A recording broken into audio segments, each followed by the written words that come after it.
وما يضلون إلا أنفسهم وما يضرونك من شيء وأنزل الله عليك الكتاب والحكمة وعلمك ما لم تكن تعلم وكان فضل الله عليك عظيما لا خير في كثير من نجواهم إلا من أمر بصدقة أو معروف أو إصلاح بين الناس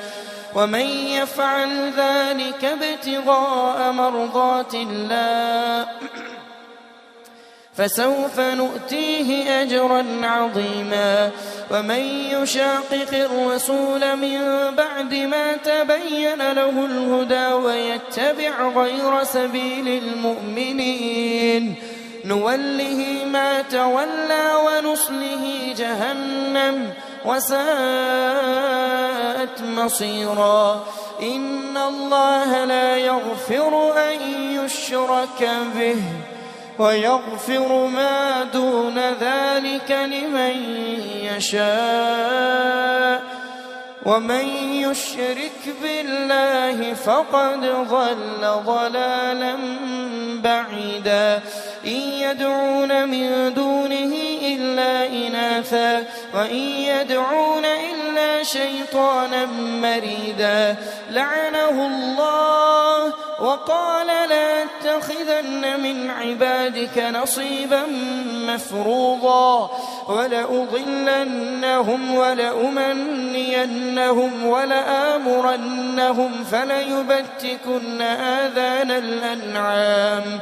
ولآمرنهم فليغيرن خلق الله ومن يتخذ الشيطان وليا من دون الله فقد خسر خسرانا مبينا يعدهم ويمنيهم وما يعدهم الشيطان إلا غرورا أولئك مأواهم جهنم ولا يجدون عنها محيصا والذين آمنوا وعملوا الصالحات سندخلهم جنات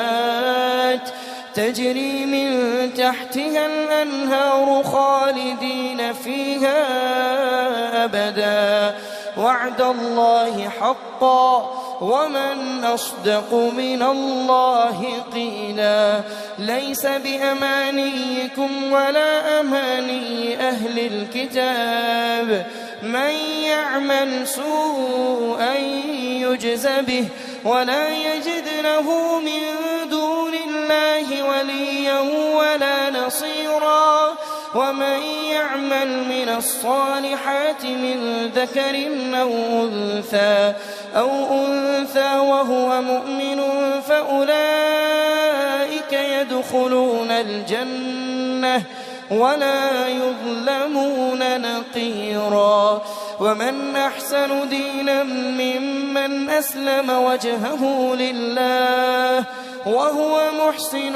واتبع ملة إبراهيم حنيفا واتخذ الله إبراهيم خليلا ولله ما في السماوات وما في الأرض وكان الله بكل شيء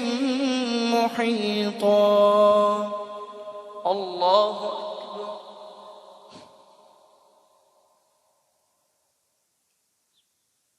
سمع الله لمن